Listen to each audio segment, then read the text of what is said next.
Hey guys, welcome back to our channel. இன்னைக்கு நம்ம mister Khel episode 5 பார்க்க போகிறோம். எபிசோடோடைய ஸ்டார்டிங்கில் ப்ரெஸ் வந்துட்டு எல்லா இன்ஸ்பெக்டர்கிட்டையும் கேள்வி கேட்டுட்டு இருக்காங்க. அந்த ரிப்போர்ட்டர்ஸ் எல்லாம் என்ன கேட்குறாங்கன்னா, அந்த பொலிட்டீஷியன் இறந்தால அவன் தான் நிறைய தப்பு பண்ணியிருக்கான், அதனால தான் நெக்ரோஸ் கில்லர் அவனை கொண்டு இருக்கான் அப்படின்னு சொல்லிட்டு இருக்காங்க. இது எல்லாமே ஒரு நல்ல விஷயம் தானே, அப்படி இருக்கும்போது நீங்கள் ஏன் அவனை பிடிச்சி அரெஸ்ட் பண்ணுறீங்க அப்படின்னு கேட்குறாங்க. அதுக்கு அந்த போலீஸோடைய ஹெட் இருப்பாங்கல்ல, அவங்க என்ன சொல்கிறாங்கன்னா, கொலை செய்யறது தடுக்கிறது தானே எங்களுடைய வேலை, அதை தான் நாங்கள் செய்கிறோம் அப்படின்னு சொல்கிறாங்க. அதுக்கு துண் என்ன கேள்வி கேட்குறாங்கன்னா, நீங்கள் ஒரே லா பற்றி தான் பேசுகிறீங்களா? ஒரு சின்ன பையனை கொலைகாரனை ஆக்கினதே அந்த பொலிட்டீஷியன் தான். அவனை நீங்கள் அரெஸ்ட் பண்ணுறதுக்கு பதிலாக அந்த பொலிட்டீஷியனை நீங்கள் முன்னாடி அரெஸ்ட் பண்ணியிருக்கலாம். நீங்கள் பண்ணியிருந்தீங்கன்னா இந்த மாதிரியெல்லாம் பிரச்சனை வந்திருக்காது அப்படின்னு சொல்கிறான். அதுக்கு அந்த போலீஸ் ஹெட் என்ன சொல்கிறாங்கன்னா, பாஸ்ட் எல்லாம் எங்களால் வந்துட்டு தடுக்க முடியாது, அதை பற்றி சர்ச் பண்ண முடியாது. இப்போ ப்ரெசென்ட்ல வந்துட்டு அவங்க செத்துட்டாங்க, அதுக்கு காரணம் கிம் தான். அந்த ஆள் தான் வந்துட்டு இப்போ கொலை பண்ணியிருக்கா, அதனால தான் நாங்கள் அரெஸ்ட் பண்ணியிருக்கோம் அப்படின்னு சொல்கிறாங்க. அதுவும் இல்லாமல் ஒருத்தருடைய உயிர் வந்துட்டு எடுக்கிறது அவனுடைய கையில் இல்லை. ஃபர்ஸ்ட் நாங்கள் வந்துட்டு முடிவு எடுக்கணும், அதுக்கப்புறம் தான் அவங்கள கொலை பண்ணணுமா வேண்டாமான்னு முடிவு எடுக்கணும். அவன் யார் கொலை பண்ண அப்படின்னு சொல்கிறாங்க. அவங்க பேசிக்கிட்டு அப்படியே மழுப்பிட்டு அங்கத்துலேருந்து கிளம்பிடுறாங்க. இப்போ நெக்ஸ்ட் சீனில் பேட்டுக்கு வந்துட்டு அவன் கத்தியால் குத்திட்டால, அதனால இப்போ ஹாஸ்பிட்டலில் ரெஸ்ட் எடுத்துட்டு இருக்கான். அவனுடைய தங்கச்சி தான் அங்கே வந்து அவனை பார்த்துட்டு இருப்பா. அப்போ அந்த பிளேஸ்க்கு கையை உள்ள வரா. அப்போ அவனுடைய தங்கச்சி என்ன சொல்றானா, எங்க அண்ணன் வந்துட்டு இப்போதான் ரெஸ்ட் எடுக்கிறான். அவன் ரெஸ்ட் எடுக்கிறதுக்கு முன்னாடி என்ன கேட்டானா, ஃபர்ஸ்ட் நான் இருக்கேனான்னு கூட கேட்கல, உன்னை பத்தி தான் அவன் ஃபுல்லா கேட்டுட்டு இருந்தான். அவன் அப்படி இருக்கும்போது எதுக்காக உன்னை பத்தி கேட்டுட்டு இருக்கான்னு எனக்கு புரியல, மேபி ஏதாச்சும் இருக்கலாம் அப்படின்னு சொல்லிக்கிட்டு பேட்டோடைய தங்கச்சி கையை கிட்ட சொல்லிட்டு இருக்கா. உடனே கையை சிரிச்சுட்டு என்ன பண்றாங்கன்னா, சரி நம்ம இவர் கூட கொஞ்ச நேரம் இருக்கலாம் அப்படின்னு சொல்லிட்டு அவனுடைய பேக்கை கழட்டி வச்சுட்டு அவன் வெளியே போறான். இந்த பக்கம் பேட் வந்துட்டு ரெஸ்ட் எடுத்துக்கிட்டு தான் இருக்கான். அவள் ஹாஸ்பிட்டலில் ஒரு பால்கனி இருக்கு போல, அங்கே வெளியே வந்துட்டு பார்த்துட்டு இருக்கான். அப்புறம் பேட் வந்துட்டு பால்கனிக்கு வரான். பேட்னால வந்துட்டு ரொம்ப முடியல போல, அதனால அவன் நடந்துட்டு வரும்போது கீழே விழுக போறப்போ அப்போ கரெக்டாக கையை பிடிச்சிடுறான். கையை என்ன சொல்றான்னா, உங்களால தான் முடியல, இப்போ யார் உங்களை எந்திரிக்க சொன்னாங்க? அதுக்கு கையை வந்துட்டு அதெல்லாம் ஒன்றும் இல்லை, எனக்கு கொஞ்சம் அங்கே நிற்க வைக்க முடியுமா அப்படின்னு கேட்குறான். அதுக்கு கையவுமே அவனை கொஞ்சம் அங்கே நிற்க வைக்கிறான். நிக்க வச்ச உடனே அவன் என்ன கேக்குறான்னா, அந்த கேஸ் முடிஞ்சிச்சு தானே அப்படின்னு கேக்குறான். அதுக்கு கையவுமே ஆமா முடிச்சுட்டோம், எப்படியோ முடிஞ்சிடுச்சு அப்படின்னு தான் சொல்லிட்டு இருக்கான். அப்பதான் பேட் ஒரு விஷயத்த சொல்றான், என்னுடைய ஃபர்ஸ்ட் டே லீவ் வந்துட்டு ஹாலிடேல வந்துடுச்சு அப்படின்னு சொல்லிட்டு வருத்தப்பட்டு இருக்கான். அதுக்கு கையை பேட் கிட்ட, அப்படின்னா நீங்க இது வரைக்கும் லீவே எடுக்கலையா அப்படின்னு கேக்குறான். அதுக்கு பேட்டுமே இல்லை அப்படின்னு தான் சொல்றான். ஏன்னா அப்போதான் உங்களை மாதிரி ஆட்களுக்கு நல்ல போலீஸ் கூட இருக்காங்க அப்படின்னு புரிய வரும் அப்படின்னு சொல்றான். அதுக்கு கையவுமே அதுவும் கூட உண்மைதான் அப்படின்னு சொல்றான். அதுக்கப்புறம் பேட் வந்துட்டு, நீ இன்வெஸ்டிகேஷன் பண்ண போலியா, அந்த கில்லர் தான் வந்துட்டு உண்மையாவே மர்டர் பண்ணானா அப்படின்னு கன்ஃபார்ம் ஆயிடுச்சா அப்படின்னு கேட்குறான். அதுக்கு கையே ஆமா அதுதான் உண்மை, அதுவும் இல்லாமல் ப்ரூஃப் கூட அவனை தான் சுற்றி காட்டுது அப்படின்னு சொல்கிறான். இப்போ நெக்ஸ்ட் சீனில் நெக்ஸ்ட் டே மார்னிங் பேட் வந்துட்டு அந்த இன்வெஸ்டிகேட் பண்ணுவாங்க இல்லையா, அந்த கில்லரை இன்வெஸ்டிகேட் பண்ணுறதுக்காக கையக்காக வெயிட் பண்ணிட்டு இருக்கான்.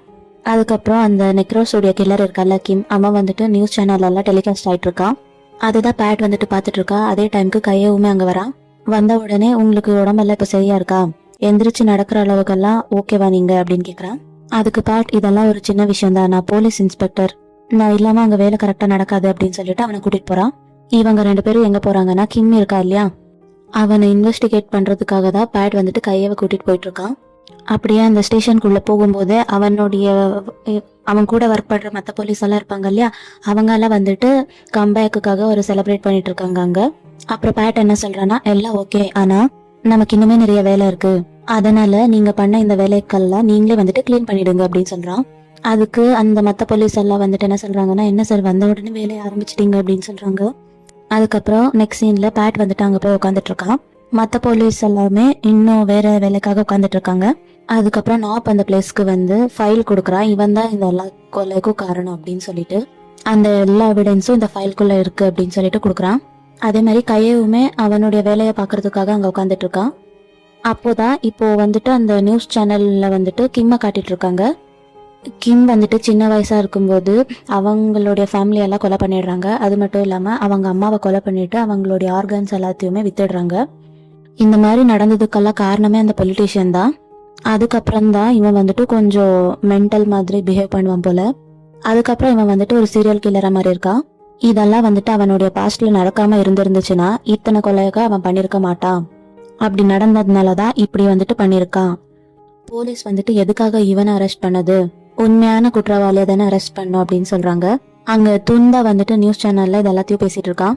இன்னொரு பக்கத்துல நம்ம கையை இருப்பா இல்லையா, அவனுடைய சின்ன வயசு இப்படிதான் இல்லையா, அவனுடைய அப்பாவுக்கு வேற யாரோ பண்ணதை அவங்க அப்பா மேல தப்பு தூக்கி போட்டுட்டு அதுக்கப்புறம் அவங்க அப்பா சூசைட் பண்ணிக்கிட்டாங்க இல்லையா. அதுக்கு பேட் வந்துட்டு நீ என்ன யோசிக்கிறன்னு எனக்கு தெரியும், உனக்கு நடந்த மாதிரியே தான் அவனுக்குமே நடந்திருக்கு, ஆனா அதுக்கு ஒரே வழி கொலை இல்ல, கொலை பண்றதெல்லாம் ரொம்ப பெரிய தப்பு அப்படின்னு சொல்றான். அதுக்கப்புறம் நெக்ஸ்ட் சீன்ல பேட் வந்துட்டு கிம் இன்வெஸ்டிகேட் பண்றதுக்காக வந்திருக்கான். இவங்க போறத பார்த்துட்டு கிம் என்ன பண்றான்னா ரொம்ப சந்தோஷமா கால் மேல கால் போட்டுட்டு உட்காந்துட்டு இருக்கான்.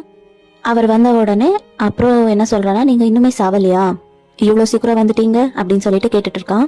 அதுக்கு பேட் நீ இப்போ ஒரு சஸ்பெக்ட், நீ வெளியே போக முடியாது, எப்படி இருந்தாலும் நீ வந்துட்டு சாக போறவன் தான், சோ ஏதாச்சும் எவிடன்ஸ் ஏதாச்சும் சொல்லணுமா இருந்துச்சுன்னா சொல்லிடு அப்படின்னு சொல்லிட்டு இருக்கான்.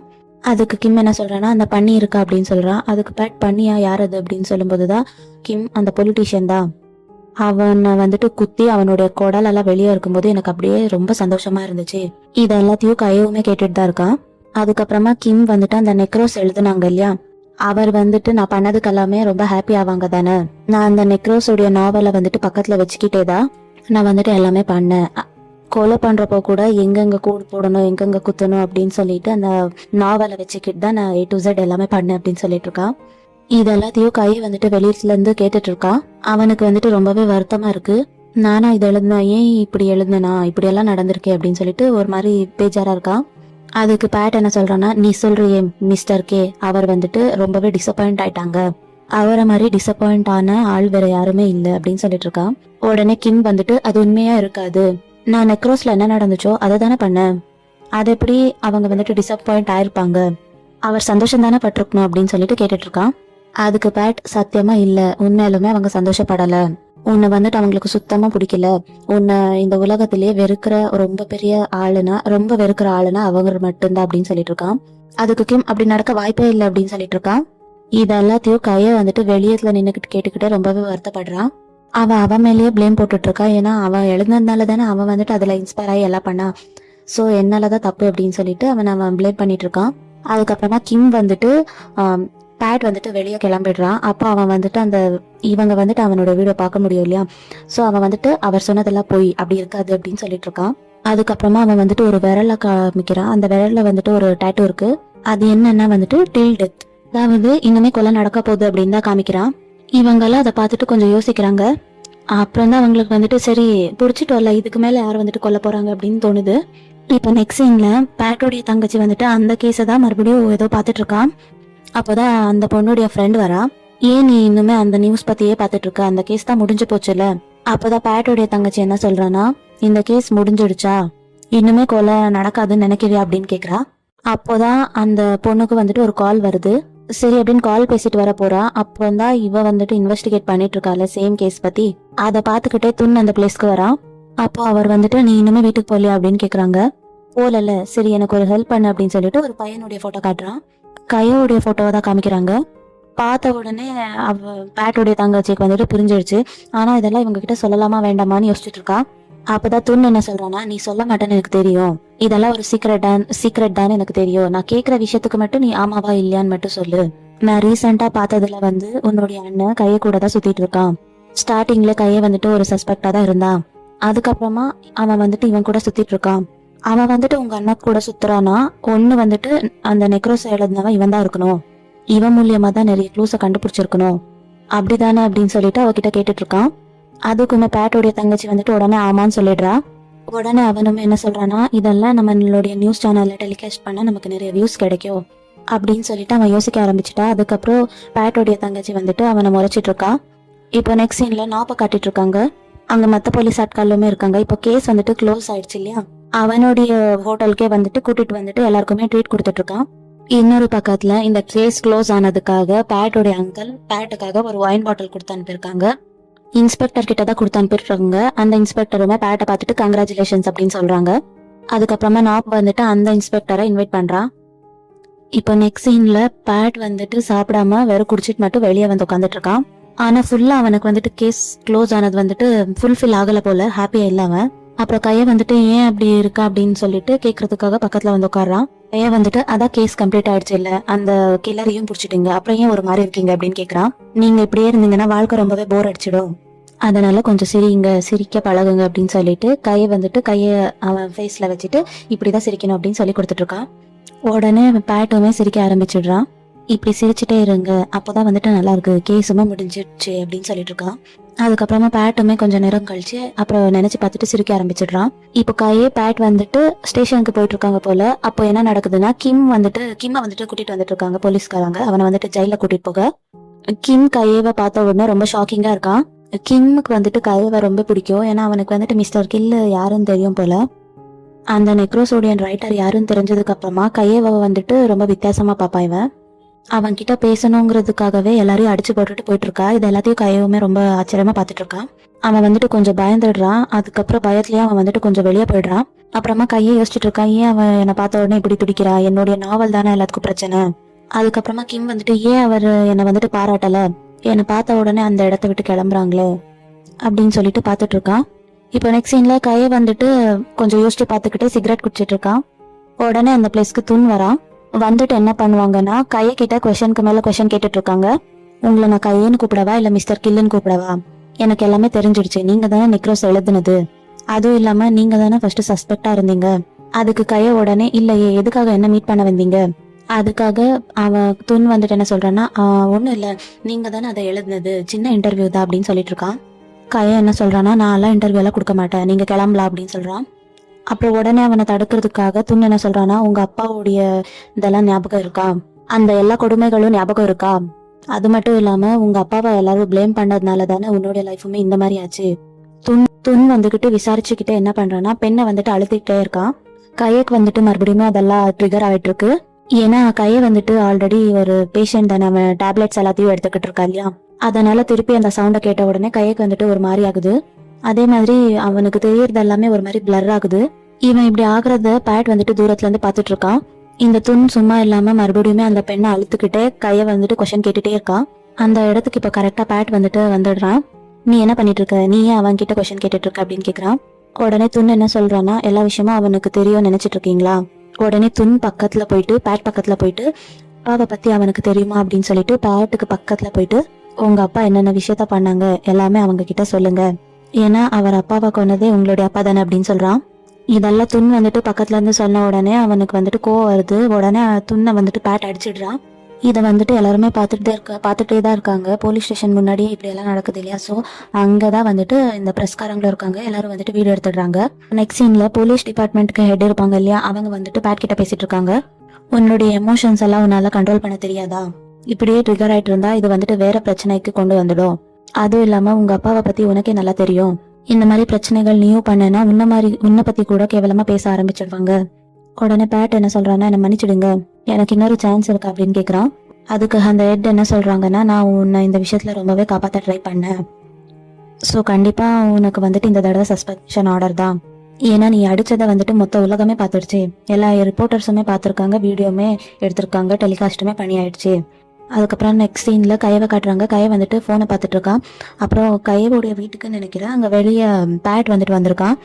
அதுக்கப்புறமா கையை வந்துட்டு வெளியே அவன் இருக்கிறத தெரிஞ்சுக்கிட்டு டோர் ஓபன் பண்றான். ஓபன் பண்ணிட்டு உங்களுடைய கை சரியாயிடுச்சா அப்படின்னு கேக்குறான். என் கை சரியாதான் இருக்கு, சரி இப்போ நீ டின்னர் சாப்பிடுறதுக்கு ரெடியா இருக்கே அப்படின்னு கேக்குறான். அதுக்கு கையே சரி இல்ல நான் பிஸியெல்லாம் இல்ல அப்படின்னு சொல்றான். அதுக்கு பேட் சரி நான் கீழே வெயிட் பண்றேன், ரெடி ஆயிட்டு வா அப்படின்னு சொல்றான். அதுக்கப்புறமா அவங்க வெளியே போய் சாப்பிட்டுட்டு இருக்காங்க. அதுக்கப்புறமா கையை என்னாச்சு அப்படின்னு விசாரிக்கிறான். என்னை வந்துட்டு சஸ்பெண்ட் பண்ணிட்டாங்க, நான் வந்துட்டு அந்த கேஸ் க்ளோஸ் ஆச்சுல்ல, அதனால ஒரு ஹாலிடேவா இதை வந்துட்டு எடுத்துக்கிறேன் அப்படின்னு சொல்றான். அதுக்குமே கையை வந்துட்டு அது சரிதா அப்படின்னு சொல்றான். கையை வந்துட்டு என்ன கேக்குறான்னா சரி இந்த லீவ்ல வந்துட்டு ட்ரிப்புக்கு வேற எங்கேயாச்சும் போலியா அப்படின்னு கேக்குறான். அதுக்கு பேட் வந்துட்டு இல்லையே நான் அதுக்கு எதுவுமே பிளான் பண்ணல அப்படின்னு சொல்றான். சரி நான் வந்துட்டு போனா நீயுமே வரியா அப்படின்னு கேக்குறா. அதுக்கு கையை நான் எதுக்காக வரணும் அப்படின்னு கேக்குறான். அப்புறம் பேட் வந்துட்டு இல்ல வா போலாம் அப்படின்னு சொல்லிட்டு கூட்டிட்டு போயிடுறான். அப்புறம் கையுமே சரி ஓகே போலாம் அப்படின்னு சொல்லிடுறான். அப்புறம் உடனே பேட் வந்துட்டு கையவை எங்க கூட்டிட்டு போயிருக்காங்கன்னா இந்த கராத்தே கத்துக்கிறது இதெல்லாம் இருக்கும் இல்லையா, அங்க கூட்டிட்டு போயிருக்கான். அவர் என்ன பண்ணிட்டு இருக்காங்கன்னா கையக்கு வந்துட்டு ட்ரைனிங் கொடுத்துட்டு இருக்காங்க. கையக்கு வந்துட்டு இந்த கலெக்ஷன்காரங்க வந்துட்டு நிறைய இது பிரச்சனை பண்ணுவாங்க இல்லையா, அடிப்பாங்க இல்லையா. ஸோ அவனுக்குமே வந்துட்டு ஸ்ட்ரென்த் வேணும், அதனாலதான் இவன் வந்துட்டு இங்க கூட்டிட்டு வந்திருக்கான். மீன்ஸ் அடி வாங்குறது மட்டும் இல்லாம அடிக்கணும் அப்படின்னு சொல்லி கொடுத்துட்டு இருக்கான். இவங்க ட்ரைனிங் எல்லாம் முடிச்சுட்டு ஈவினிங் ஆகுது போல. இப்போ வந்துட்டு டைம் ஸ்பெண்ட் பண்ணலான்னு 2 பேரும் ஒரு இடத்துக்கு வந்திருக்காங்க. கையை வந்துட்டு சிகரெட் பிடிச்சிட்டு இருக்கான். அப்புறம் நம்ம பேட் வந்துட்டு அவனுமே சிகரெட் பிடிப்பா, பட் ஆனா இப்போ வந்துட்டு லைட்டர் இருக்காது. அதுக்கு கையை கிட்ட லைட்டரை வாங்கி அதுக்கப்புறமா அதை வந்துட்டு பற்ற வைக்க ட்ரை பண்ணிட்டு இருக்கா. பட் அது பத்தலை. உடனே கையை என்ன பண்றான்னா, நான் உங்களுக்கு ஹெல்ப் பண்றேன் அப்படின்னு சொல்லிட்டு அவன் வாயில வச்சிட்டு இருக்கா இல்லையா சிகரெட், அந்த சிகரெட்டை வச்சுக்கிட்டு பேட்டோடைய சிகரெட்டை வந்துட்டு பற்ற வைக்கிறான். அதுக்கப்புறமா இவங்க வந்துட்டு சிகரெட் பிடிச்சதுக்கு அப்புறமா பேச ஆரம்பிக்கிறாங்க. அதுக்கப்புறமா கையை வந்துட்டு கேஸ் முடிஞ்சிடுச்சா அப்படின்னு கேக்குறான். அதுக்கு ஆமா முடிஞ்சிடுச்சு, மர்டரரை பிடிச்சிட்டோம் இல்லையா அப்படின்னு சொல்லிட்டு இருக்கான். இன்னொரு பக்கம் அவன் வந்துட்டு சஸ்பென்ஷன் எவ்வளவு நாள் அப்படின்னு கேட்கும்போது கண்டிப்பா 1 வாரத்துக்கு மேலேயே இருக்கும் அப்படின்னு சொல்றான். அதுக்கப்புறமா கையை வந்துட்டு சாரி கேட்கறான். எதுக்கு கேட்கறான்னா, அவனாலதான் வந்துட்டு இப்படி பேட்டு காணது அப்படின்னு நினைச்சு சாரி கேட்டுட்டு இருக்கான். அதுக்கு பேட் என்ன சொல்றான்னா, இல்ல அந்த டைரக்டர் துன் வந்துட்டு வாங்க வேண்டிய அடிதான், அவனுக்கு வாய் ரொம்பவே அதிகமா இருக்கு, அவ இப்படி எல்லாம் பேசிட்டு இருக்கிறதுனாலதான் எனக்குமே அடிக்கணும்னு தோணுச்சு, கண்ட்ரோல் பண்ணவே முடியல. அது மட்டும் இல்லாம அவன் வந்துட்டு ஆல்ரெடி என்னையும் என்னுடைய தங்கச்சியும் பிரிக்கிறதுக்காக ஒரு பிளான் போட்டிருந்தான். சோ இது வந்துட்டு உன்னுடைய தப்பு எதுவுமே இல்லை, நீ சாரி சொல்ல தேவையில்லை அப்படின்னு சொல்றான். அதுக்கப்புறமா கையே சரி நீங்க தான் சஸ்பெண்ட் ஆயிட்டீங்கல்ல, இப்போ எப்படி இந்த கேஸ்ல இன்வால்வ் ஆகுவீங்க அப்படின்னு கேக்குறான். அதுக்கு பேட் அதெல்லாம் நான் பாத்துக்கிறேன், எனக்குமே கொஞ்ச நாள் வந்துட்டு ஓய்வு வேணும்ல. அதுக்கப்புறமா கையை வந்துட்டு நீங்க முன்னாடி அட்டென்ட் பண்ண கேஸுமே இப்படிதான் இருக்குமா அப்படின்னு கேக்குறான். அதுக்கு பேட் எல்லா கேஸுமே இந்த மாதிரி இருக்காது, இருக்கிறதுலே ரொம்ப மோசமான கேஸ்னா இது மட்டும்தான். அப்படியா, இதுதான் உண்மையா? சரி, நான் நெக்ரோஸ் நாவலை வந்துட்டு இனிமே எழுதுறதா இல்ல, அந்த 18th சாப்டரை நான் சத்தியமா எழுதவே மாட்டேன் அப்படின்னு சொல்றான். அதுக்கு பேட்டுமே அதுவுமே நல்லதுதான், எதுக்கு இந்த மாதிரி மர்டர் கதை எழுதணும், அதுக்கு பதிலாக வேற ஏதாச்சும் எழுதலாம் அப்படின்னு சொல்லிட்டு இருக்கான். அதுக்கப்புறமா அவங்க பேசி முடிச்சு கிளம்பிடுறாங்க. இப்போ கையை வந்துட்டு ஃபைல்ஸ் வந்துட்டு டிலீட் ஆயிருக்கும் இல்லையா, அதை வந்துட்டு ரிகவர் பண்ணிட்டு இருக்கான். ரெக்கவர் பண்ணிட்டு அங்க இருக்கிற ஃபைல்ஸ் பார்க்கும்போது ஒரு ஃபைலுக்கும் ஒரு யூசர் நேம் இருக்கு. இவன் வந்துட்டு எல்லாத்தையும் தொலைச்சிட்டால, ஸோ இவன் வந்துட்டு ஃபேன்ஸ் கிட்ட வாங்கியிருப்பான். ஃபேன்ஸ் கிட்ட இருந்து வாங்கும்போது என்ன இருக்கோ அவங்களுடைய ஐடி இருக்கும் இல்லையா, அதனால ஒரு ஃபைலுக்கும் ஒரு ஐடி இருக்கு. ஆனா நெக்ரோஸ்ல வந்து ஒரு சாப்டர்லயும் ஒரு கொலை நடந்திருக்கும் தானே. இதுல வந்துட்டு ஒன்னொன்னுலயும் அசுரா அப்படின்னு எழுதியிருக்கு. இந்த மாதிரி ஒன்னொன்னுலயும் அசுரான்னு எழுதியிருக்கு இல்லையா, அதனால கைக்கு வந்துட்டு டவுட் வருது, எதுக்காக எல்லாத்துலயும் அசுரான்னு எழுதிருக்கு, அப்ப அசுராக்கு என்ன மீனிங் அப்படின்னு யோசிக்கிறான். அதுக்கப்புறமா கையை வந்துட்டு யோசிச்சு பார்த்துட்டு அசுரான்னா என்ன அப்படின்னு தேடி பார்க்கறான். இவன் வந்துட்டு மெயிலில் வந்துட்டு தேடி பார்த்துட்டு இருக்கான், ஏன்னா அந்த யூசர் நேம் வந்துட்டு அசுரா தானே, ஸோ ஏதாச்சும் நேம் கிடைக்கும் அப்படின்னு தேடி பார்த்துட்டு இருக்கான். இப்போ அவங்க வந்துட்டு ஒரு மெயில் ஐடி கிடைக்குது. ஸோ அதை வச்சு என்ன பண்ணுறான்னா, அதுக்கு ஒரு மெயில் அனுப்புகிறான். நான் உங்களை மீட் பண்ணணும், நான் யாருன்னு தெரியுது, நான் தான் மிஸ்டர் கில் அப்படின்னு மெயில் அனுப்பிவிடுறான்.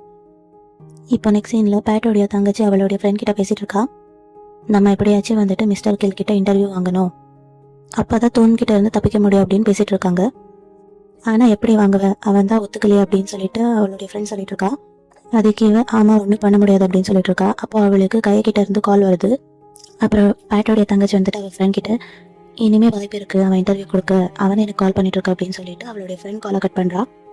அதுக்கப்புறம் அவள் கையக்கிட்ட பேசிட்டு இருக்கா. கையை என்ன சொல்றான்னா, நான் ரெக்கவர் பண்ண ஃபைல்ஸ் எல்லாம் உங்க ஃபேன்ஸ் கிட்ட தான் வாங்கினது, இதுல ஒரு ஃபைல்ல ஒரு யூசர் நேம் இருக்கு, அது மட்டும் இல்ல அந்த 4 மர்டர் நடந்துச்சு இல்லையா, அந்த 4 மர்டர் பேஜ்லயும் அசூரா தான் எழுதிருக்கு, அந்த அசூராங்கிறது யாரும் தெரியுமா, அது மட்டும் இல்லாம ரிமைனிங் ஃபைல்ஸ் வந்துட்டு என்கிட்ட இல்ல, அந்த ஃபைல்ஸை உன்னால வாங்கி தர முடியுமா அப்படின்னு கையை அவன்கிட்ட கேட்டுட்டு இருக்கா. அதுக்கு பேட்டோடைய தங்கச்சி நான் வாங்கி தர முடியும், ஆனா அதுக்கு பதில் நீ எனக்காக ஒன்று செய்யணும் அப்படின்னு சொல்றா. அதுக்கு கையுமே சரி அப்படின்னு சொல்லிடுறான். இப்போ நெக்ஸ்ட் சைட்ல இவங்க 2 பேரும் சேர்ந்து அந்த கிம்மை பார்க்க வந்திருக்காங்க. பேட்டோடைய தங்கச்சி கையை கிட்ட என்ன சொல்லணும்னா, நீ கவலைப்படாத, நான் எப்படியாச்சும் மீதி ஃபைல்ஸை ரெக்கவர் பண்ணி கொடுத்துடுவேன், அதுக்கப்புறமா நீ வந்துட்டு ஃபர்தரா இன்வெஸ்டிகேட் பண்ணு அப்படின்னு சொல்றான். அதுக்கு கையை என்ன சொல்றாங்க, நான் இதுக்கெல்லாம் கவலைப்படலை, நம்ம உங்க அண்ணனுக்கு தெரியாம வந்திருக்கோம், உங்க அண்ணாக்கு தெரிஞ்சா காண்டாயிடுவா, அதனாலதான் நான் வருத்தப்பட்டு இருக்கேன் அப்படின்னு சொல்றான். அதுக்கப்புறம் அங்க அந்த பிளேஸ்க்கு இன்ஸ்பெக்டர் வராங்க. நீங்க பார்க்க வந்தவங்க வந்துட்டு ஓகே சொல்லிட்டாங்க பார்க்க அப்படின்னு சொல்றாங்க. உடனே இவங்க 2 பேருமே உள்ள போறாங்க. இவங்க 2 பேரும் உட்காந்துட்டு இருக்காங்க. உடனே அங்க கிம்மும் வந்துடுறான். கிம் உடனே கையை பார்த்த உடனே, கையை தானே அந்த நெக்ரோஸ் நாவல் எழுதுனது, அவன் வந்துட்டு கையை பார்த்த உடனே ரொம்ப ஹாப்பி ஆயிடுறான். அப்போதான் பேட்டோடைய தங்கச்சி வந்துட்டு கிம் கிட்ட பேச வரான். ஆனா அவ பேசுனதுமே கிம்முக்கு வந்துட்டு கோவம் வந்துடுது. நான் உங்ககிட்ட பேச வரல, நான் மிஸ்டர் கில் கிட்ட மட்டும் தான் பேசுவேன் அப்படின்னு சொல்றான். அப்புறம் கையை வந்துட்டு பேச ஆரம்பிக்கிறான். நீ வந்துட்டு இந்த கொலை பண்ணல தனியா, உன் கூட வேற யாரும் இருக்காங்கல்ல அப்படின்னு கேட்குறான். அதுக்கு கிம் வந்துட்டு அதெல்லாம் ஒன்றும் இல்லையே, நான் வந்துட்டு நீங்க நெக்ரோஸ்ல எப்படி எழுதிருக்கீங்களோ அதே மாதிரி தான் பண்ணேன், உங்களுக்கு பிடிச்சிருக்கா நல்லா இருக்கா அப்படின்னு கேட்டுட்டு இருக்கான். என்னை பத்தி பெருமைப்படுறீங்களா அப்படின்னு கேட்குறான். கையக்கு வந்துட்டு என்ன இவ எப்படி கேட்டுட்டு இருக்கா அப்படின்னு சொல்லிட்டு ஷாக் ஆகுது. அப்புறம் கையை வந்துட்டு உண்மையை சொல்லு, இந்த அசுராங்கிறது யாரு, நான் ரெக்கவர் பண்ண ஃபைல்ஸ்ல 4 சாப்டர்ஸ்ல வந்துட்டு அசுரான்னு எழுதிருக்கு, அப்போ அசுரானா யாரு அப்படின்னு கேட்டுட்டு இருக்கான். கையை அதை பத்தி கேட்டதுமே கிம் வந்துட்டு அமைதியாக உட்காந்துடுறான். அதுக்கப்புறமா கிம் என்ன சொல்றான்னா, நான் வந்துட்டு ஃபயர்ல ஒரு ஸ்பார்க் மட்டும்தான், அதாவது என்ன மாதிரி நிறைய பேர் இருக்காங்க, நான் வந்துட்டு அதுல ஒரு சின்ன மேட்டர் தான். உடனே கையை வந்துட்டு ஷாக் ஆயிட்டு, அப்போ இன்னுமே கொலை நடக்குமா அப்படின்னு கேட்குறான். அதுக்கு கிம் வந்துட்டு சந்தோஷமா ஆமா நடக்கதான் போகுது, நீங்க எப்படி நாவல்ல சொல்லியிருக்கீங்களோ அதே மாதிரி தான் நடக்க போகுது, எனக்குமே ரொம்ப ஹாப்பியா இருக்கு, அதுவும் இல்லாமல் உங்களை மீட் பண்ணதில் நான் வந்துட்டு ரொம்பவே ஹாப்பியாக இருக்கேன். என்னை பற்றி நீங்கள் வந்துட்டு பெருமையாக நினைக்கிறீங்களா அப்படின்னு கேட்குறா. அதுக்கப்புறமா கிம் வந்துட்டு என்ன பண்ணுறான்னா, இவங்களுக்கு நடுவில் ஒரு கண்ணாடி மாதிரி இருக்குது. அதில் க்ளோஸ்அப்பில் வந்துட்டு அங்கே வந்துட்டு 20 அப்படின்னு எழுதுறான். அவள் அப்படி எழுதுறத இவங்க 2 பேரும் பார்த்துட்டு இருக்காங்க ரொம்ப ஷாக்கிங்காக. நெக்ஸ்ட் சீனில் பேட் வந்துட்டு அந்த தாய் இன்வெஸ்ட்மெண்ட் பேங்க் கேஸ் நடந்திருக்கும் இல்லையா, பாஸ்ட்டில் ஒரு 15 இயர்ஸ் பேக் நடந்திருக்கும். அந்த கேஸை வந்துட்டு மறுபடியுமே கிராஸ் இன்வெஸ்டிகேஷன் பண்ண அந்த ஃபைல்ஸை வாங்க போகிறான். அதுக்கப்புறமா அந்த பிளேஸ்க்கு ஒரு ஆள் வராங்க. அவங்க யாருன்னா ஆல்ரெடி பேட்டோடைய அங்கிள் வந்துட்டு கங்க்ராச்சுலேஷன்ஸ் சொல்ல அனுப்பியிருப்பாங்க இல்லையா, அவங்க வந்துட்டு அந்த பிளேஸில் நான் ஆல்ரெடி ஃபைல்ஸ் எல்லாத்தையும் வாங்கிட்டேன். அதுக்கு பேட் என்ன சொல்கிறேன்னா, சரி பரவாயில்ல, நான் கொஞ்ச நாள் கழிச்சு அதை வந்துட்டு இன்வெஸ்டிகேட் பண்ணுறேன் அப்படின்னு சொல்கிறான். உன்னுடைய லிமிட்டில் இருந்துக்கோ, எதுக்காக மறுபடியுமே அந்த கேஸை பற்றி இன்வெஸ்டிகேட் பண்ணுற? அதுவும் இல்லாமல் உனக்கு தங்கச்சி வேற இருக்குது, 2 பேரும் நல்லா தானே இருக்கீங்க, எதுக்காக இந்த கேஸை வந்துட்டு திருப்பி ஓப்பன் பண்ணணும்னு நினைக்கிறேன் அப்படின்னு கேட்குறாங்க. அது மட்டும் இல்லாமல் உனக்கு இன்னொரு விஷயம் தெரியுமா, கை அதுக்கப்புறம் உன்னுடைய தங்கச்சி வந்துட்டு கீமா பார்க்க போயிருக்காங்க, அதாவது அந்த மர்டரரை பார்க்க போயிருக்காங்க அப்படின்னு சொல்கிறான். அப்போ பேட் வந்துட்டு யோசிக்க ஆரம்பிச்சிடுறான். அவனுக்கு வந்துட்டு கோவமும் வந்துடுது. உடனே இந்த சைடில் கை அதுக்கப்புறம் பேட்டோடைய தங்கச்சி 2 பேருமே கிம்ம கிட்ட பேசியிருக்காங்க இல்லையா, ஸோ அதை பற்றி பேட் கிட்ட சொல்ல வந்துட்டு இருக்காங்க. அப்புறம் கையை என்ன சொல்கிறான்னா, நடந்ததை ஃபுல்லாக பேட் கிட்ட சொல்லணும், பிகாஸ் அடுத்த கொலை நடந்துச்சுன்னா இந்த 20th சாப்டர் மாதிரி தான் வரும், அப்போதான் அவர் வந்துட்டு கொலையை தடுக்க முடியும் அப்படின்னு சொல்கிறான். ஆனால் பேட்டோடைய தங்கச்சி என்ன சொல்கிறான்னா, நம்ம சொன்னால் அவன் திட்டுவா அப்படின்னு சொல்கிறான். அதுக்கு கையை பரவாயில்ல திட்டிக்கிட்டோம். இப்போ கரெக்டாக பேட் வந்துட்டு அந்த பிளேஸ்லேருந்து வெளியே வரான். அங்கே தான் இவங்க 2 பேரும் நின்றுட்டு இருக்காங்க வெளியே. இவன் வந்த உடனே கத்த ஆரம்பிச்சிடுறா, எதுக்காக அங்கே போனீங்க, ஏன் பர்மிஷன் இல்லாமா எனக்கு சொல்லாமல்.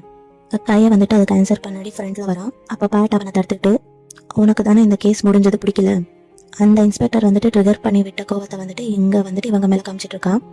உடனே பேட்டோடைய தங்கச்சி வந்துட்டு எதுக்காக கையை திட்டுற, தேவையில்லாமல் இதிலெல்லாம் இன்வால்வ் ஆகாது அப்படின்னு சொல்கிறான்.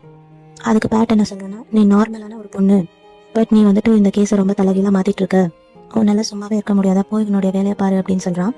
உடனே பேட்டோடைய தங்கச்சி என்ன பண்ணுறான்னா, நீ என்னமோ பண்ணிக்கோ, நாங்கள் என்ன சொல்ல வந்தாலும் நீ புரிஞ்சுக்க மாட்ட, எங்ககிட்ட ஒரு இம்பார்ட்டண்ட்டான விஷயம் இருக்குது, அதை சொல்ல வந்தால் நீ அதையும் கேட்க மாட்டேங்கிற. அப்புறம் அவளுடைய தங்கச்சி வந்துட்டு கோவமாக அப்படியே போயிடுறா. இன்னொரு சைடில் பேட் வந்துட்டு கையை பார்க்கும்போது கையவுமே கோவமாக கிளம்பிடுறான். இப்போ நெக்ஸ்ட் சீனில் பேட் வந்துட்டு நியூஸ் சேனல் பார்த்துட்டு இருக்கான். அப்போ துன் வந்துட்டு அவன் வந்துட்டு அந்த தாய் இன்வெஸ்ட்மெண்ட் கேஸ் இருக்கும் இல்லையா, அதை பற்றி பேச ஆரம்பிச்சிடுறான். அவன் என்ன சொல்கிறான்னா, நேற்று வந்துட்டு ஒரு இன்ஸ்பெக்டர் என்ன அடிச்சாங்க இல்லையா, அவருடைய அப்பா தான் வந்துட்டு ஒரு கிரைம் சஸ்பெக்ட், அவர் வந்துட்டு ஒரு கிரிமினல், அவங்க தான் வந்துட்டு அந்த தாய் இன்வெஸ்ட்மெண்ட் கேஸ் இருந்துச்சு இல்லையா, அதில் வந்துட்டு தப்பிக்க விட்டுட்டாங்க, அவரால் தான் எல்லா பிரச்சனையும் நடந்துச்சு இப்படி அப்படின்னு அவன் வந்துட்டு நியூஸ் சேனலில் பேசிகிட்டு இருக்கான். இதை வந்துட்டு கையவுமே பார்த்துட்டு இருக்கான். கைக்கு வந்துட்டு தெரிஞ்சிருச்சு பேட்டோடைய அப்பா தான் வந்துட்டு கையோடைய அப்பாவை கொலை பண்ணுற அளவுக்கு வந்திருப்பாங்க அப்படின்னு. உடனே கையை என்ன பண்ணுறான்னா, பேட்டுக்கு கால் பண்ணிட்டு இருக்கான். ஆனால் பேட் வந்துட்டு கால் எடுக்கவே மாட்டேங்கிறான். உடனே கையை வந்துட்டு சரி நம்ம பேட்டோடைய வீட்டுக்கே போயிடலான்னு சொல்லிட்டு இப்போ பேட்டோடைய வீட்டுக்கு வந்துடுறான். அவங்க கதவை கூட ரொம்ப ஜோராக அடிச்சிட்டு இருக்கான். அப்புறம் பேட்டுமே யார் அப்படி தட்டுறதுன்னு போய் பார்க்க வரான். அவன் ஓப்பன் பண்ண உடனே கையை தான் நின்றுட்டு இருப்பான். அப்புறம் பேட் வந்துட்டு எதுவுமே பேசாமல் கையவே உள்ளே விட்டுடுறான். பிகாஸ் பேட் மேலேயும் தப்பு இருக்கு இல்லையா, அதனால அவன் வந்துட்டு எதுவும் பேசாமல் கையை உள்ளே விட்டுடுறான். கையை வந்துட்டு என்ன சொல்கிறான்னா, உங்களுக்கு முன்னாடியே தெரியும் தானே உங்களுடைய அப்பா வந்துட்டு என்னுடைய அப்பாவை கொலை செய்ய முயற்சி பண்ணாங்க அப்படின்னு. உடனே அதுக்கு பேட் என்ன சொல்கிறான்னா, ஆமாம் நீ என்ன வெறுக்கிறதும் நல்லதுதான், எங்கள் அப்பாவை வெறுக்கிறதும் நல்லதுதான், பட் அதனால எந்த சேஞ்சஸுமே நடக்காது, நீ வெறுக்கிறத விட எங்கள் அப்பாவை நான் ட்ரிபிள் மடங்கு அதிகமாக வெறுக்கிறேன், அவர் தான் வந்துட்டு எல்லா தப்பையும் பண்ணாங்க, நான் இல்லை, பட் ஆனால் என் மேலே எல்லா தப்புகளையும் விழுது அப்படின்னு சொல்கிறான். அதுக்கு நான் என்ன பண்ணுறது அப்படின்னு பேட் கேட்குறான். அதுக்கு கையை வந்துட்டு ஓ அப்படியா அப்படின்னு கேட்குறான். அப்புறம் பேட் வந்துட்டு அதுவும் இல்லாமல் இப்போ நான் செத்துட்டா வந்துட்டு என்னுடைய அப்பா வந்துட்டு திரும்பி வந்துடுவாங்களா, அவங்க வந்துட்டு எல்லா தண்டனையும் அனுபவிப்பாங்களா, அதே மாதிரி உங்கள் அப்பாவும் எந்திரிச்சு நடந்துருவாங்களா அப்படின்னு சொல்கிறான். அப்போ தான் கைக்கு வந்துட்டு ஒரு விஷயம் தெளிவுக்கு வருது. அப்படின்னா எங்கள் அப்பா இருக்காங்கன்னு உங்களுக்கு தெரியுமா? அப்போ தான் பேட் வந்துட்டு பாஸ்டில் நடந்ததை பற்றி யோசிச்சு பார்க்குறான். என்ன நடந்திருக்கோன்னா, கையை வந்துட்டு அவனுடைய அப்பாவை பார்க்க வீட்டுக்கு போயிருப்பான். பேசிட்டு வந்துட்டு அவரால் குளிக்க முடியாது இல்லையா, அதனால அவன் வந்துட்டு ஒரு டவலை வச்சு தொடச்சிட்டு இருப்பான். இது எல்லாத்தையும் பேட் வந்துட்டு வெளியே பார்த்துட்டு இருந்திருப்பான். பேட்டுமே அதுக்காக ரொம்ப வருத்தப்படுவான். ஏன்னா அவனுடைய அப்பானால தானே இப்படியெல்லாம் ஆச்சு. அதனால இதெல்லாம் பார்த்துட்டு எதுவுமே இன்வெஸ்டிகேட் பண்ணாமல் அப்படியே கிளம்பிடுவான். இது எல்லாத்தையும் பேட் வந்துட்டு கையக்கிட்ட இப்போ சொல்லிட்டு இருக்கான். கையுமே உங்களுக்கு முன்னாடியே தெரியுமா அப்படின்னு சொல்லிட்டு கேட்டுட்டு இருக்கான். அப்படின்னா இவ்வளோ நாள் நீங்கள் வந்துட்டு என்ன ஃபாலோ பண்ணிட்டு இருந்தீங்களா அப்படின்னு கேட்குறான். அதுக்கு பேட் உண்மைதான், எப்படி இருந்தாலும் எங்கள் அப்பானால தான் இப்படி உன் ஃபேமிலி இருக்குது, இதெல்லாம் பார்க்கும்போது எனக்கு ரொம்பவே கஷ்டமாக இருக்குது, பட் நான் என்ன பண்ணுறது, எல்லாரும் வந்துட்டு என்ன டார்கெட் பண்ணுறாங்க, அதுவும் இல்லாமல் நான் எதுக்காக போலீஸ் ஆனேன்னு தெரியுமா, எங்கள் அப்பா பண்ண தப்புகளை நான் வந்துட்டு திருப்பி பண்ணக்கூடாதுன்னு தான், பட் நான் அப்படி இருந்தாலுமே எல்லாரும் அப்பா மாதிரி தான் பையன் அப்படின்னு சொல்கிறாங்க, அப்படி சொல்லும்போது எனக்கு எவ்வளோ வலிக்கும் தெரியுமா. அப்படியே பேட் வந்துட்டு அவனுடைய எமோஷன்ஸ் எல்லாத்தையும் கொட்ட ஆரம்பிச்சிடுறான். கைக்குமே திருப்பி திட்டுறதுக்கெல்லாம் மனசில் அவனுமே வந்துட்டு அழக ஆரம்பிச்சிடுறான்.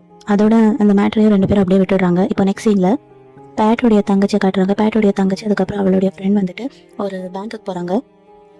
பேட்டோடைய தங்கச்சி வந்துட்டு அவளுடைய ஃப்ரெண்டு கிட்ட ஒரு ஃபைலை எடுத்துட்டு வர சொல்லியிருப்பா. அவளுமே ஒரு ஃபைல் எடுத்துட்டு வந்திருக்கா. அதுக்கப்புறமா அவளுடைய ஃப்ரெண்ட் வந்துட்டு நீ உண்மையிலுமே இந்த கேஸ்க்குள்ள போகணுமா அப்படின்னு கேட்கறா. அதுக்கு பேட்டோடைய தங்கச்சி வந்துட்டு ஆமா, நான் உள்ள போன மட்டும்தான் திருப்பி கொலைகள் நடக்குமா அப்படின்னு தெரியும் எனக்கு, அதனால நான் இப்போ போறேன் அப்படின்னு சொல்லிட்டு போறா. அந்த கேட்டை தாண்டி போகும்போதே இந்த எபிசோட வந்துட்டு முடிச்சிடுறாங்க. இப்போ ஸ்பெஷல் சீன் காட்டுறாங்க. பேட் வந்துட்டு கைக்கு ட்ரைனிங் கொடுக்கறதுக்காக ஒரு இடத்துக்கு கூட்டிட்டு போவா இல்லையா, எப்படி சண்டை போடணும் அப்படின்னு சொல்லி கொடுத்துட்டு இருக்கான். பேட் வந்துட்டு கையை வந்துட்டு அடிச்சிட்டு இருக்கா, ஆனா வலிக்காம தான் அடிச்சிட்டு இருக்கான். அப்புறம் பேட் வந்துட்டு கையக்கிட்ட என்ன சொல்லணும்னா, நீ வந்துட்டு உன் முன்னாடி இருக்கிறவங்கள பார்க்க செய்யணும் ஃபர்ஸ்ட், அப்போதான் அவங்க என்ன பண்றாங்கன்னு உனக்கு தெரிய வரும். அதை வச்சு வந்துட்டு நீ அடிக்க ஆரம்பிக்கலாம். நீ கண்ணை மூடணும், அதுக்கப்புறம் அவங்க வந்துட்டு உன்னை அடிச்சுட்டு போயிடுவாங்க அப்படின்னு சொல்லிட்டு இருக்கா. இதோட இந்த எபிசோட் முடியுது. இந்த வீடியோ பிடிச்சிருந்தா லைக் பண்ணுங்க. அடுத்து என்ன நடக்க போகுதுன்னு தெரிஞ்சுக்க நம்ம சேனலை சப்ஸ்கிரைப் பண்ணிக்கோங்க.